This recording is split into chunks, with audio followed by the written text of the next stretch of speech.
Hello, and welcome to Guys Dealings with Feelings, a podcast focused on men's health and emotional awareness. Jason, a licensed therapist with over 18 years of experience, and I, being profoundly affected by the death of my son, share grounded conversations and practical insights to help men navigate modern life with clarity and intention. Today, what's going on, Jay? Hey, man. Yeah. You So always do that. You'll I know go I right was going to into it. take You'll be off, like, and I'm like, hold on, I need to "Josiah." acknowledge Jason. Jason is What's here. up, man? Yeah, I All tried. good. All good. This season's been I've been trying to have us a layout and focus and all, so Yeah, yeah. I forget I It's need to good. It's very helpful. slow down and have some actual human contact. So today we're going to try and tackle control, and while we're trying to control things, and I want a caveat before we even get going that I think that all of us have attempted to do this at some point or another in our life if we don't continue to do it, and it's really an attempt. We can control our own actions. You know, if I want to lock myself in a room and not participate in life, I can control a lot of what does not occur. Um, I guess it'll control what does occur as well, but that may not be the designated outcome. And we kind of dive into that, but I want to say, we'll dive in and out of, I'll say attempting to control, and it's all a fucking attempt. None of us are really controlling shit except our own actions. And that is what we need to own, and we'll get into. So, it feels trying to control things feels like strength. It feels like being on top of things, having a plan, making sure nothing's going wrong. But for a lot of us, control isn't about strength, it's about fear. It's something Jason brings up quite a bit in these conversations we have. So much of what we do is driven by fear. It's about trying to manage the outcomes, people, and situations so we don't feel uncomfortable, uncertain, or exposed. And the problem is, the more we try to control, the more frustrated, stressed, and disconnected we become because, to my earlier point, we're not controlling anything but our own actions. So, anyway, today we're going to try to break that down, why we try to do it, where it's coming from, and why it works against us more than it's actually helping us. So, kind of defining what we're talking about, when we say control, is trying to manage an outcome, especially one that we don't fully own, uh, and well, which is most outcomes. We control how we perform in that moment, but not what's going to happen after. There's too many external circumstances occurring at all times around us. It's an attempt to reduce uncertainty, risk, and emotional discomfort. It's a response, often a response to discomfort, definitely not confidence.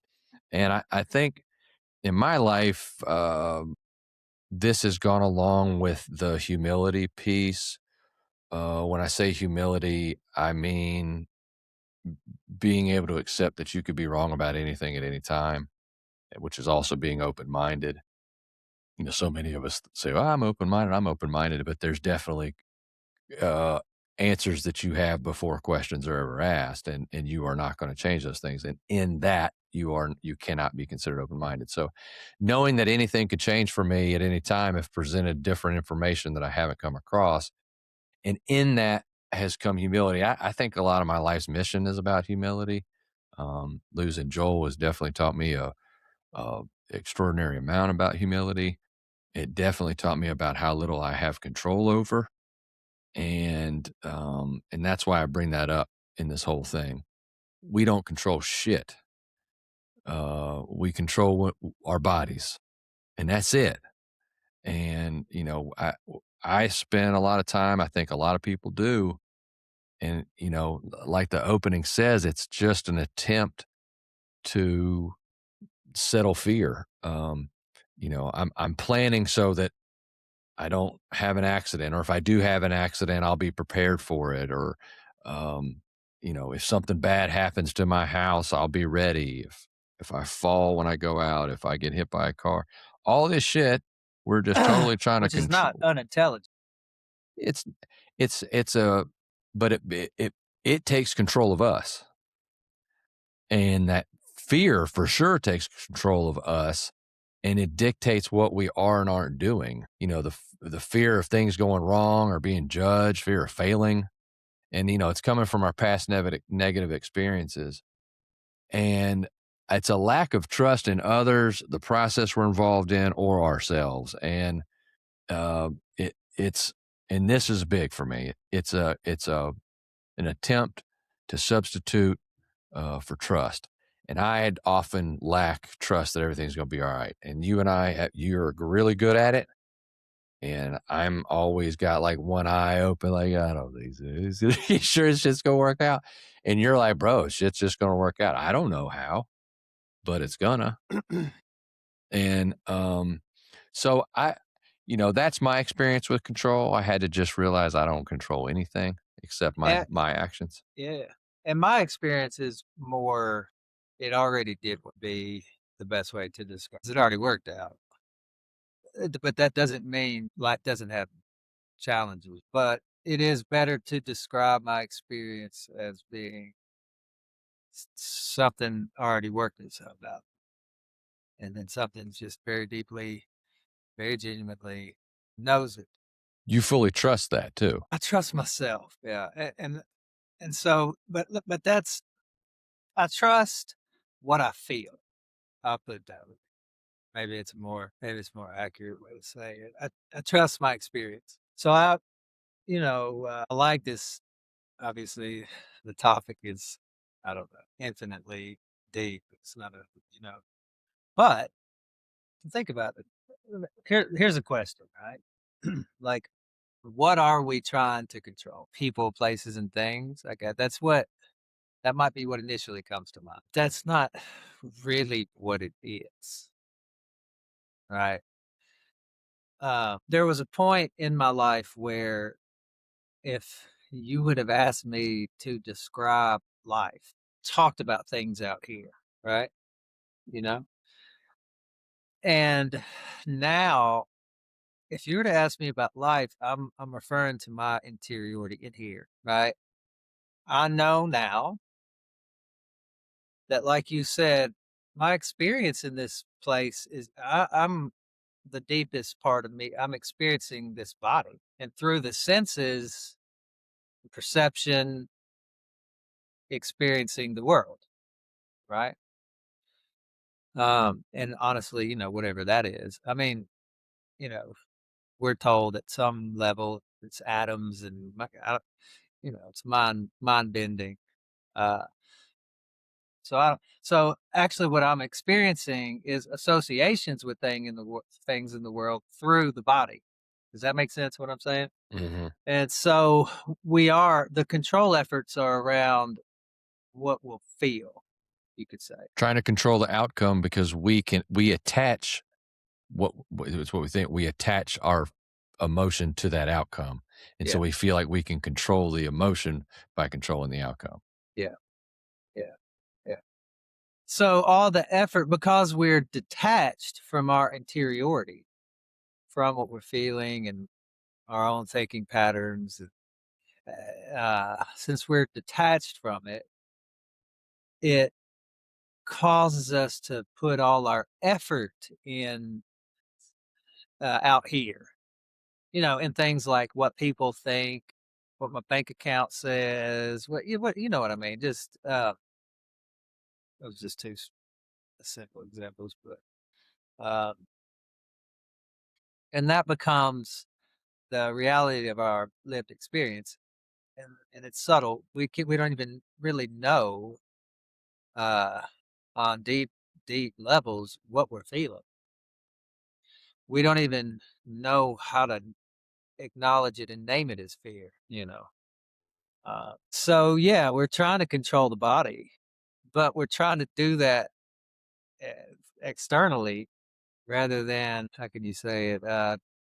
Rather than developing agency and intimacy with the body. Yeah, I think this, like many of our other episodes, it's just another symptom of the uh, root cause that's staying outside of the body versus recentering, being present, and staying again in self. And that's, um, I guess, when I'm saying we can control ourselves.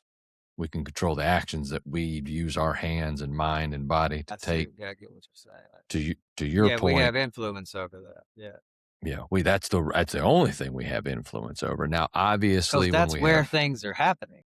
right, but we project that. Yeah. out in there into the circumstances in which we find ourselves. We're trying to micromanage and control conversations.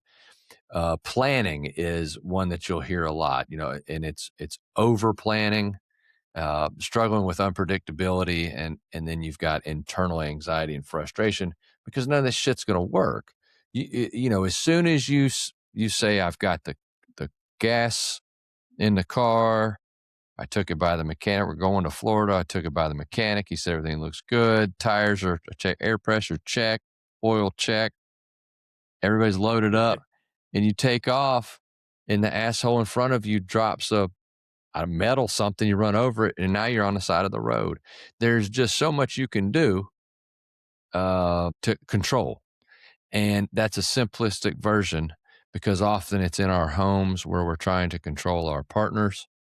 We're trying to control all the scenarios, who does come to our house, who doesn't, whose house I go to and who I don't, who I hang out with and who I don't, which all those things can be healthy. I'm not suggesting they're not.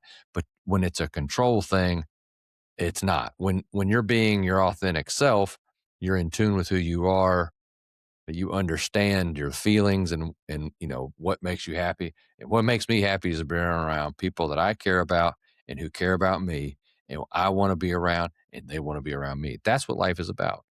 Oftentimes it's family.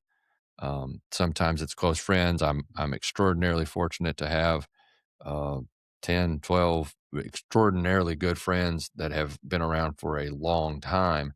And in that it's like family. And so I've got this bigger family that I spend, but that's what I focus on. That's what gets priority in my life. If the guys call me and want to do something fun, I'm going to work shit around that because, w- if I go out and get a job tomorrow on a house and we're working on it, that's great. But if I get hit by a train the next day, I wish I'd have spent the day prior Yeah, with my yeah, best yeah, yeah, yeah, friends. yeah. But see, And you're so go ahead, go ahead. I think that when we can get inside and feel what we really know and want and then focus, that's the goal, is to focus on more of that and less of the others. Then that's, maybe it feels like control, but it's really not. It's just owning It's self choosing what feels good, but and making appropriate that's choices. not and that's an oversimplification probably, right? But I mean, you're describing you're reflecting an individual that seems to have come to some of their own conclusions, and that that life, a big part of life, maybe the biggest part of life, is being with people, spending time in that way, right? Uh, well, I mean, that seems to be in alignment with who we are, like as uh, communal beings that want to connect, right? We're oriented towards safety and connection, right? Just by nature, you know. So that makes sense, right? I relate, like, if you're going to ask me, what is life, So it's like, well, I'm trying to control life. Well, how do you define life? What is that? You know? And so in my own experience, I understand that as to be relating to the potential for us to experience transcendent and higher versions of ourselves and higher versions of reality, really. I mean, that's, you know, and it just so happens that the coming to deeper understandings of ourselves, a completely different relationship with life, right? Which our bodies, a completely different relationship with that's related to our nervous system and neurophysiology, you know? And so it seems like one of the things that's beneficial for us is to sit down a lot, practice feeling, just like practice it. It's just most of us are it's really uncomfortable. Yeah. We're not familiar with it. We're like essentially we're afraid of our own bodies. Well, Um because of the unfamiliarity, to your point. yeah, it's a way of saying it. And it's also because of a lack of context. So we're not really given like a deeper context to who we are, and we don't have open knowledge of soul and how any, what all, as the body being an instrument.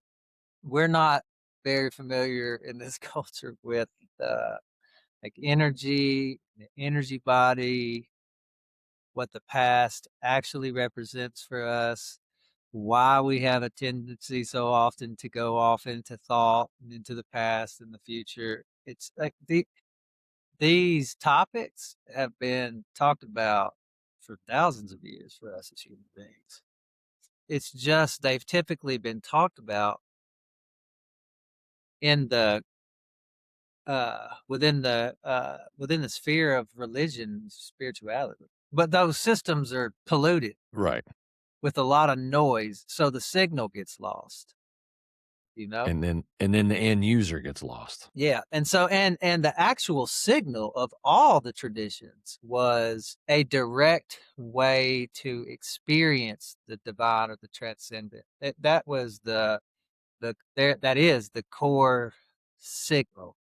It's how is it while we're having this experience do we break free of this experience of chronic terror and being consistently animated by fear and desire, like on a consistent basis, you know. Um, so in the way I guess I was gonna say it's kind of simple, it's not. That's like a really but we're just not super familiar with these concepts in the way our culture. You know what I mean? Like how every tradition is actually about awakening up to a higher stream of information. It's not, do you see what I mean? That Mhm. is a signal within every tradition. Here we turned And it into buying shit. yeah, Every and so tradition got turned into buying shit. yeah, it's just polluted and not, on purpose by at least, the majority. It's not like anybody's doing anything on purpose or but you can really talk about how to be free of these dynamics that we experience, right? These tendencies of control and this sort of micromanager that's always working up here, uh there are practical, grounded, down to earth ways to talk about how to minimize that in our experience. It's like, sure, you can pray and you can also breathe and focus on your nervous system because I don't know, because the universe gave us intelligence to use. I don't know, right? And gave us clues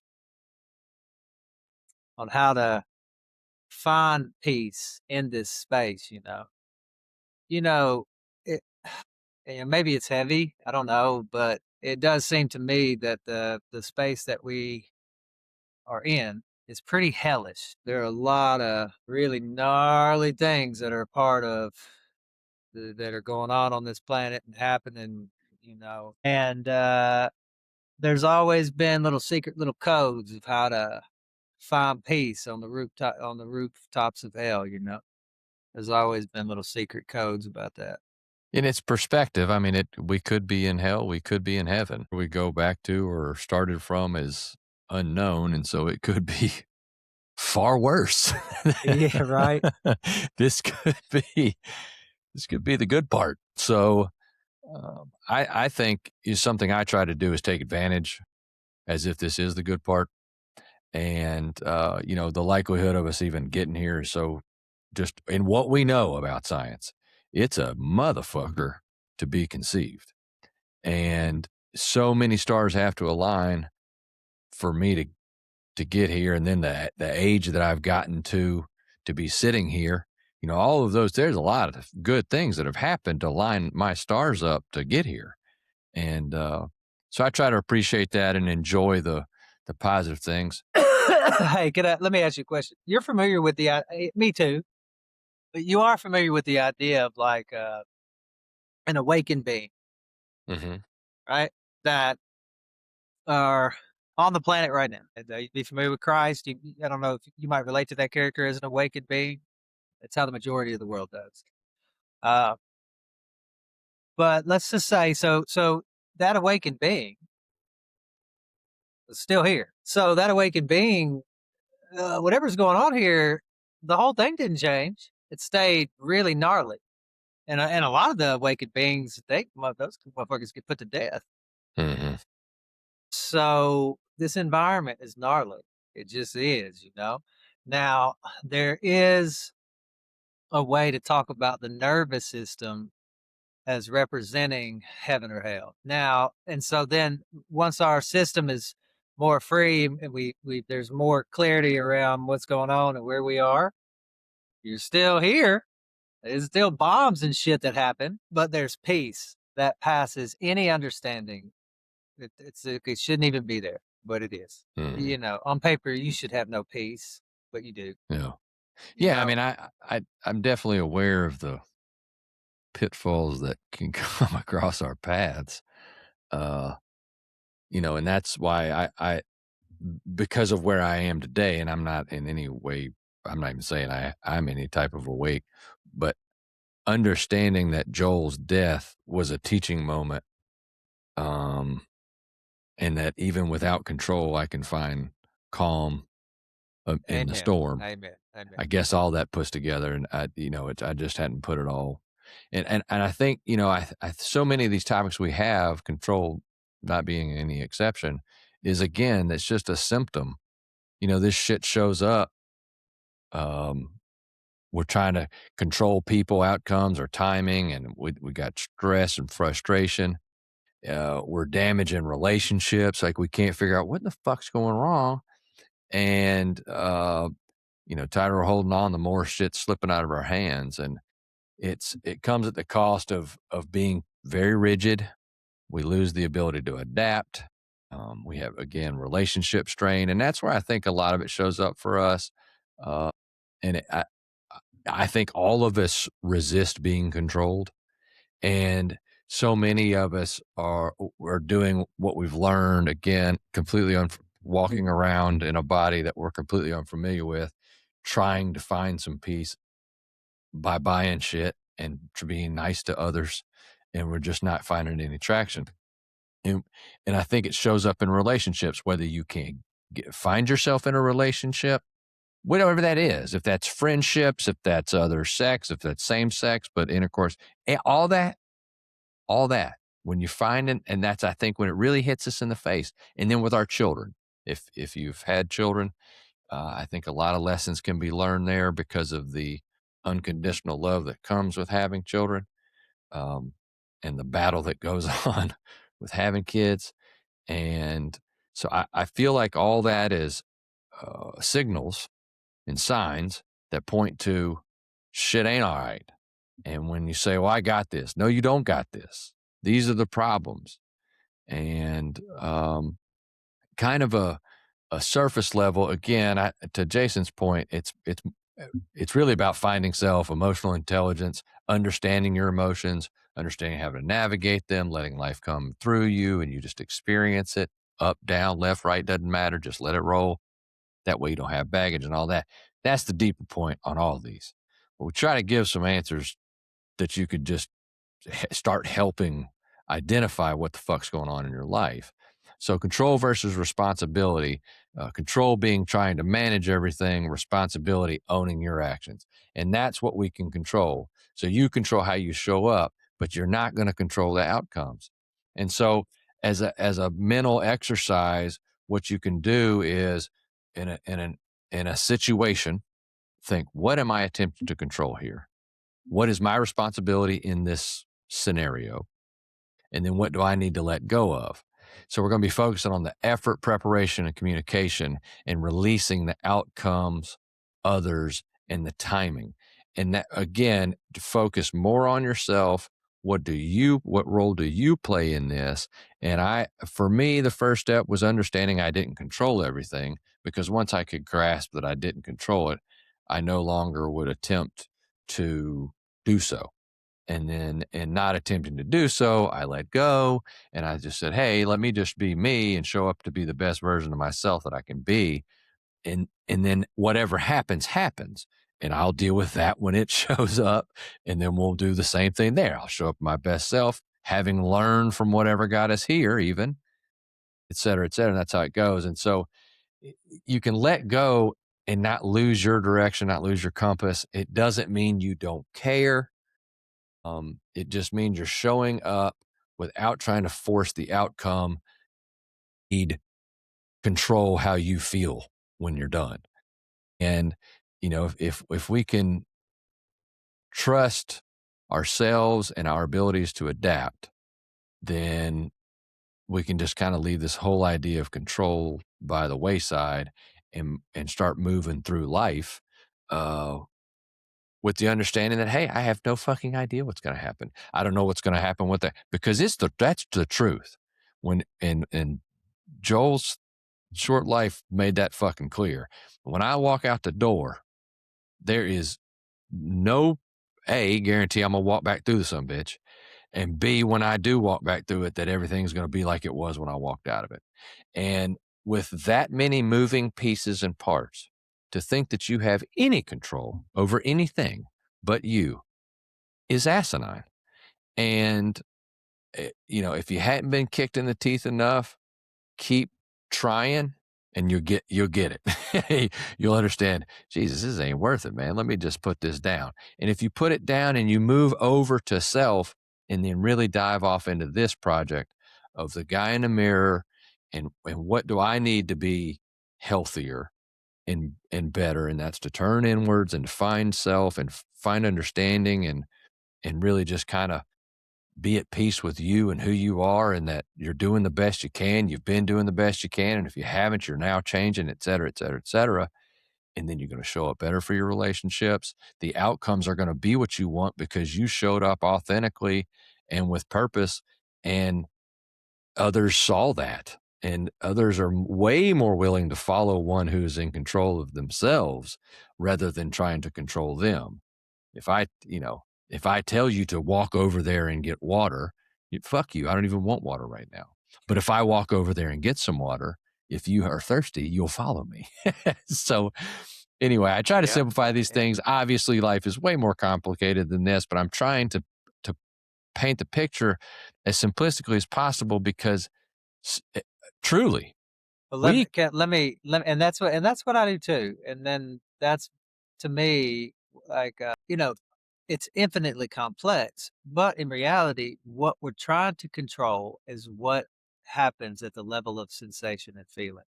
Now we don't recognize that, and so then we say we're trying to control life, and then we think it's about people and play. It's not. It's about what we're feeling. And because we've all been so disconnected from, then there's this constant focus on thinking patterns and projections and all this stuff because we don't know what we feel. We don't even know how to relax what we feel. So there's all this agitation constantly, consistently. And so that's why there's all the thought patterns happening. But we don't know that. We're not aware of it. So, like, when it says take responsibility, owning your actions, the way I talk about that, the way I would talk about it is, yeah, but think of that at the level of neurophysiology. So own the actions of how fast your heart's beat. Slow it down. Slow down your breathing, right? The actions of your body. Be responsible for that. And that will lead in the direction of all kinds of changes, right?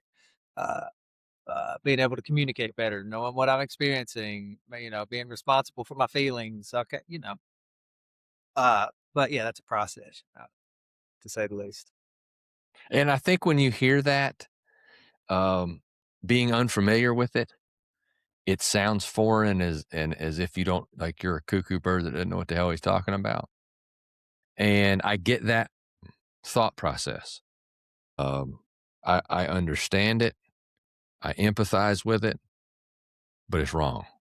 And again, I think being open minded is to understand that you are going to hear shit in life that is going to alter something that you thought was a fact your entire life.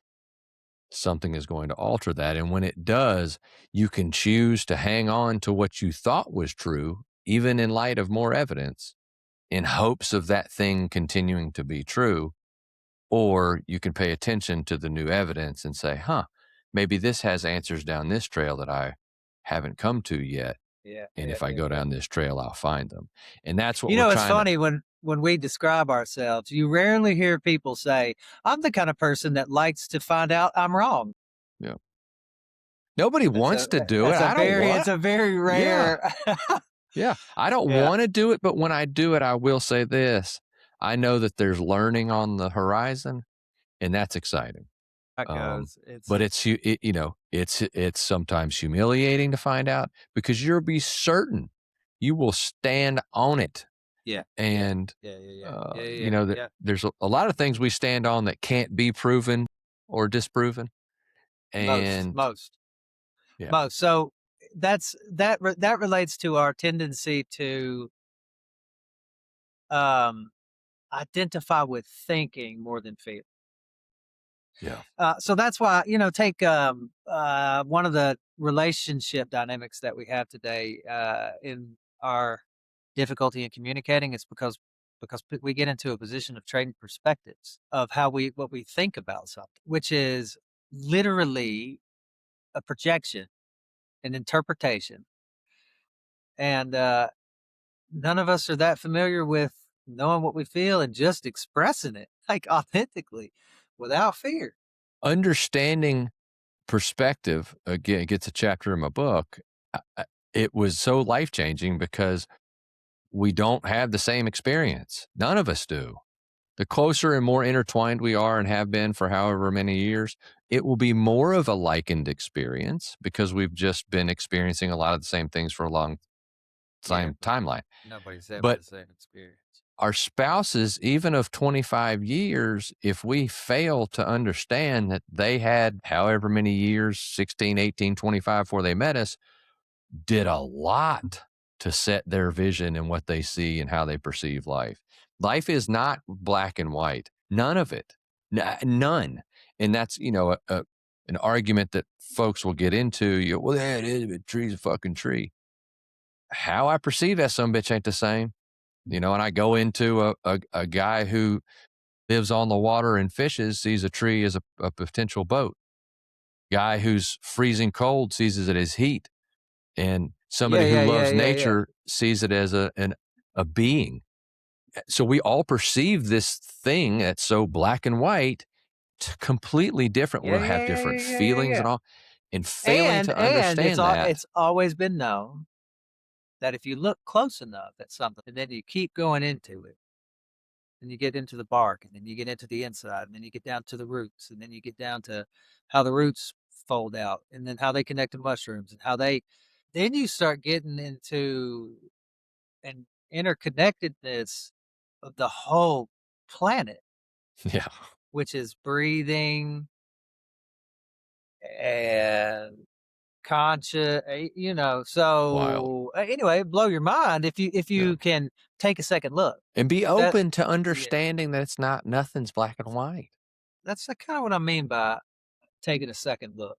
When we're wrapped up in our past and future, when that's still the prominent mode of our experience, we are not taking life in the way we imagine we are. It's not, we're way more full of terror anyway. Yeah. And fear, I like to describe as false evidence appearing real. So that's when we believe the thoughts, we believe the imaginary experience, right? But a better way to understand fear would be a lack of coherence. So, what I mean by that is if we're multidimensional, meaning there's literally a dimension of experience that's occurring beyond what we can see. So, we know that, we know about the magnetic fields that our hearts produce. They extend 3 feet outside of us. Like this is a real thing, measurable, you know? And, but for us, that's not something we're not like really super familiar with those kind of ideas. We're just sort of like, some of us are more open to it, to that idea. You know what I mean? But this is a living breathing part of our reality, that there's more going on than what we could see, right? And it's always been known that in order to get access to that, to know that, you have to learn how what it means to slow down and address the nervous system uh, and when you address the nervous system, that automatically addresses the past and the tendency to be all in the head. It naturally does that. Um, but it's a difficult thing. It can be very difficult for us when we have never practiced being still at all, right?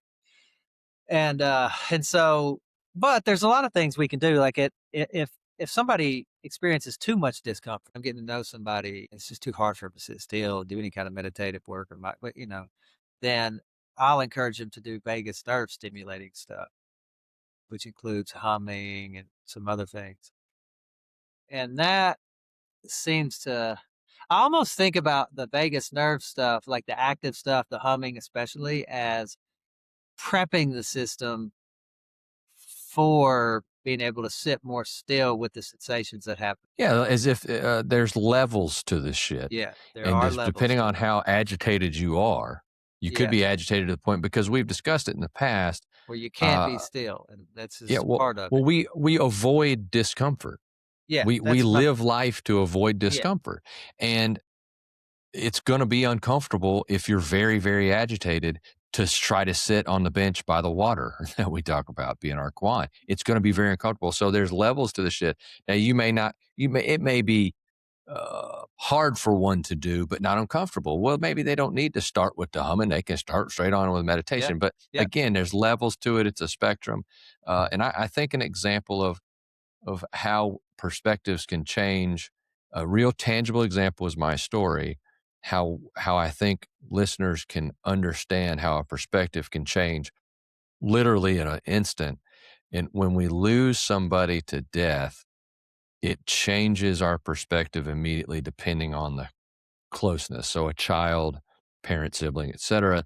These tight knit mm, foots to our life stool, yeah, when those get severed, immediately we start reconsidering things and understanding, oh shit, maybe if it's your mom, I should have spent more time with her. I could have spent, why was I such an asshole? When it's your child, oh, what was the last thing I said to them? Did I take in every moment? I mean, it's just these things that we learn and we say, oh, hang on a second, what I got to do is figure out what the fuck is going on. And well, that's really what we're trying to get, put everybody onto here is that we're sped up into a world that keeps us sped up for a reason. They keep us out of being internalized. They want us externalized. It's all part of what is needed for them to get us into the job market and spending our time uh, trading for monies. Anyway, to close this up, attempting to control gives you the illusion of certainty, but life doesn't work that way. The more you try to control everything, the more frustrated you become when it doesn't go your way. It's not going to go your way because, like we've been talking about for the last 30 or 40 minutes, we don't really control anything but ourselves. Real strength isn't controlling everything around you, it's being able to handle whatever comes your way. So instead of asking, how do I control this? Start asking, how do I show up better for this? Knowing in yourself that you're going to be adaptable to the scenario because of who you are, what you know, and how you are in control of what you feel. Because that's the part that's actually yours. Attempting control is what we use when we don't trust ourselves to handle the outcome. So if you know you're going to be good either way, even if some bad shit happens, then you're all good. Whatever it is, it is. If you enjoyed this podcast, please like, follow, and share wherever you're listening or watching. Doing so helps us reach more men who could be positively impacted by this material. You can find us on Spotify, YouTube, and Apple Podcasts, along with all the socials under Guys Dealings with Feelings. And as always, we thank you for giving us your time, your most valuable asset. And until next time, stay in the fight. This world is a much better place with you in it.